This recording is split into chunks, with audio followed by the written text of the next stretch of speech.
ApnaCourse. Get smart, get ahead. Hello everyone, welcome to this e-learning session for Certified Business Analyst Professional Certification. This is an exam preparation course covering various aspects as stated in BABAC version 3, that was the curriculum prescribed by International Institute of Business Analysis. I am Panduranga Vittal. I am a Certified Project Manager, Certified Business Analyst Professional and ISTQB Certified Software Tester. My experiences ranges from financial transaction processing to data migration, including application integration and application testing. I will be facilitating this session and I welcome all feedback for this session for area of any improvement if you find during your experience with us. And let us move on to the next topic, introduction and overview of business analysis. This is based on business analysis body of knowledge, that's BABAC guide, the current version 3. Now let us see what are all the reasons behind implementing this kind of business analysis body of knowledge. It actually defines a business analysis profession and providing a set of commonly accepted practices across industry. It also helps practitioners to discuss and define the necessary skills for performing the BA work. Apart from this, people to employ BAs to understand the level of expertise needed from the practitioners. If you just look at the business analysis work with respect to project life cycle, actually it starts before starting a project life cycle and still continues once the project gets over and the solution is handed over to any enterprise. If you just see, it starts in pre-project stage itself. The project actually gets executed and it continues in the post-project. That is a rational set of reasons for a change. Then once the change is implemented, the delivery is happening, then post-delivery the benefits should be realized by any enterprise. Here there are 3 knowledge areas which will define the actual works involved in this kind of project life cycle. Strategy analysis that deals with current state and future state of an enterprise, and requirement analysis and design definition, is called RADD.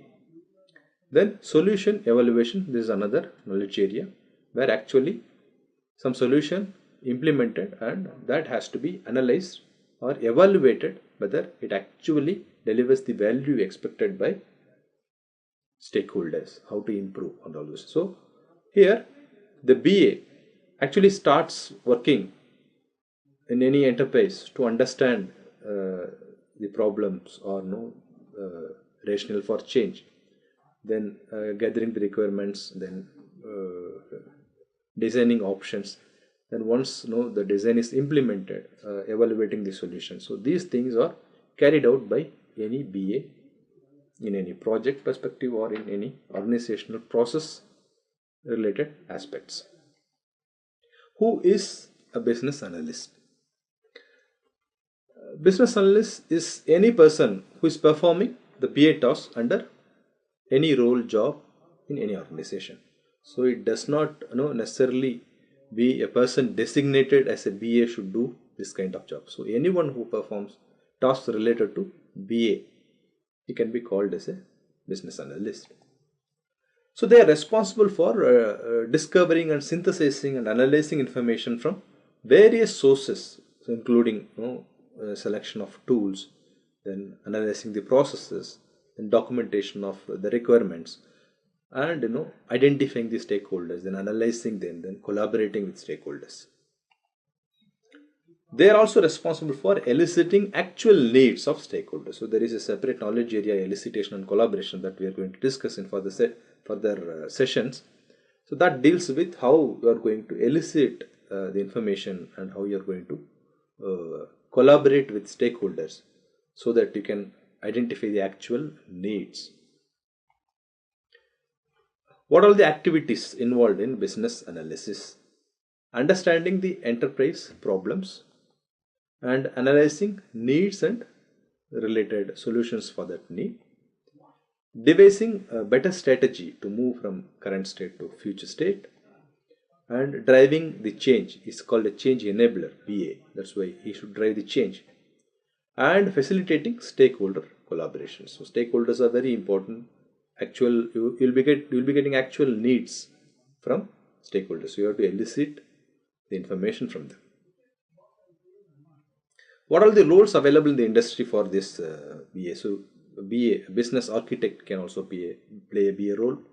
Business systems analyst, data analyst, enterprise analyst, management consultant, process analyst, product manager, product owner, requirements engineer, and system analyst. So these are all the job roles available in the industry for performing this business analysis task, or they can be called as a business analyst respect to any needs or no change.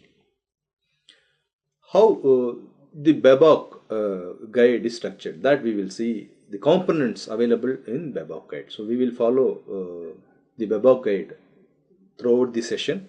Let us understand how it is structured. Before that, let us see how the BABOK actually originated, the evolution of this business analysis body of knowledge by International Institute of Business Analysis. Version 1 implemented during January 2005. It's a draft version for feedback. Version 1.4 during October 2005. It contains knowledge areas. Version 1.6 during June 2006. It actually detailed information on knowledge areas, and it also got updated to incorporate the corrections in October 2008. Version 2 implemented during 2009. It actually introduced a requirement classification schema and input and output model. So we will see what is meant by requirement classification schema. Actually, business requirements, stakeholder requirements, solution requirements. Under solution requirements, you have functional, non-functional. Then finally, you have transition requirements. So this is called a requirement classification schema. Let us discuss in depth in the coming sessions about this.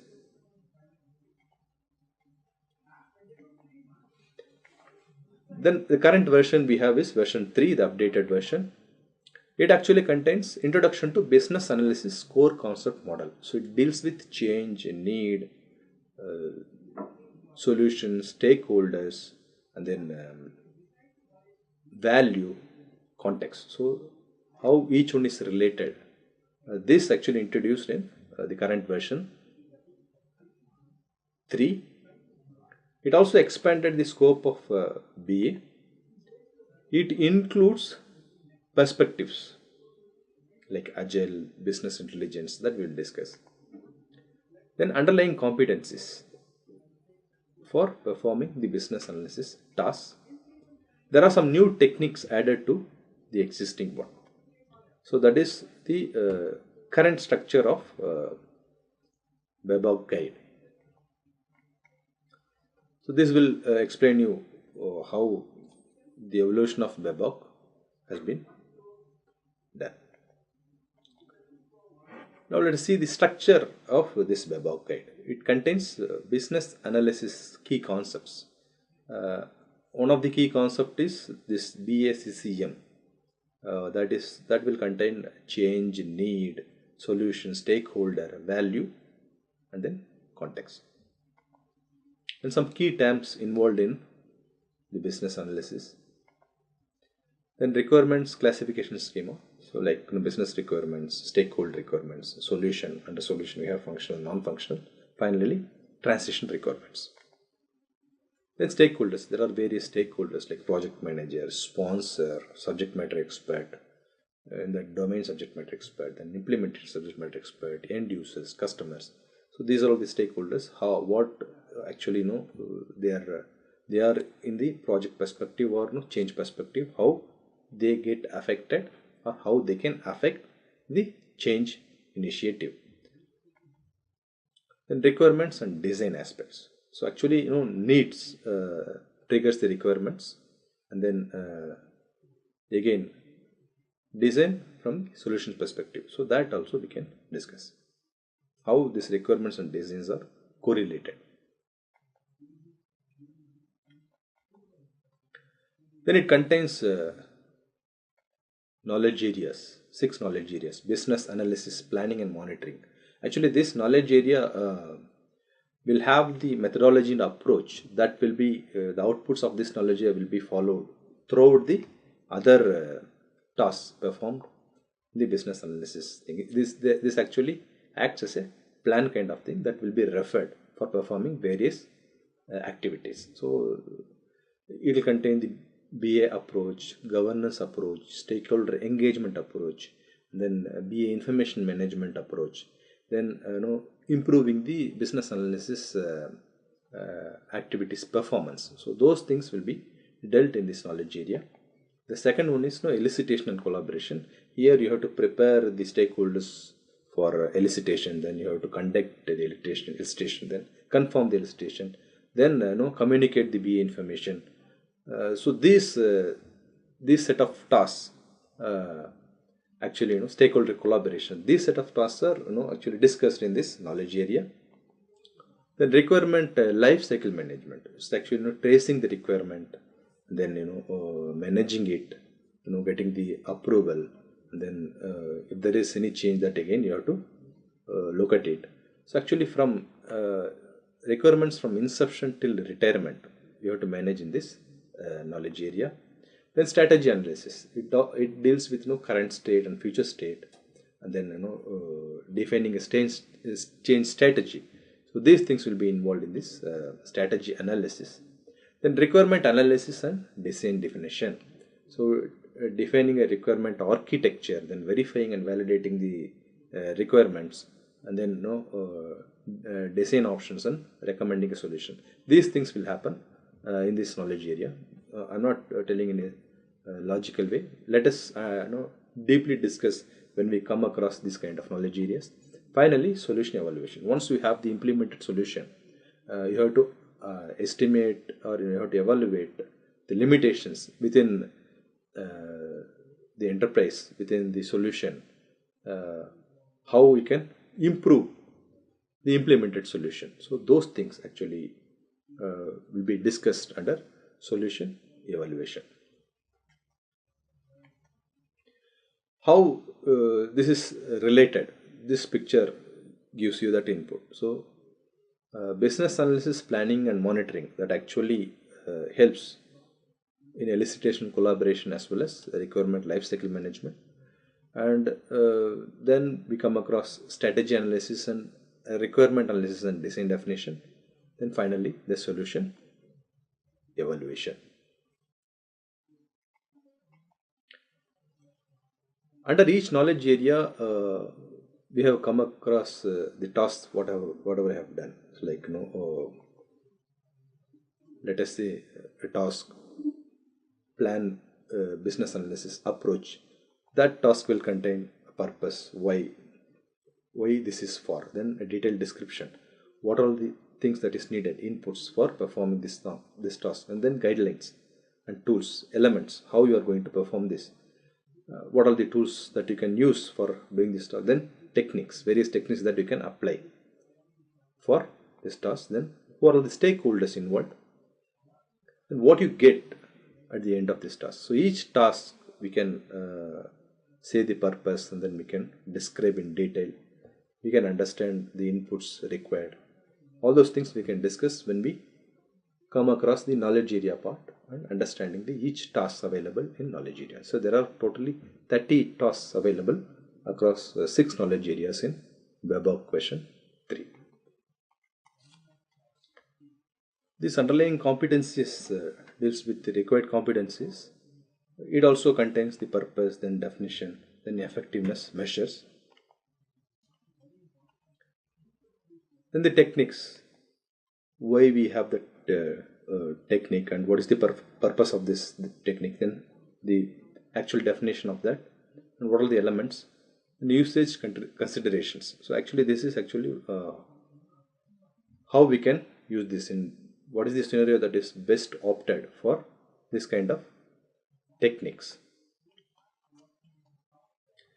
Then we have perspectives, agile, then business intelligence perspective, then information technology, business architecture, business process management. So again, these perspectives have been structured in the following way: the change scope, then business analysis scope in that, then methodologies, approaches and techniques, then underlying competencies, then impact on knowledge areas. So each perspective again we can discuss under these aspects of perspective part. So that is the end of this session on understanding the business analysis and the structure of web guide. Apna Course. Get smart, get ahead.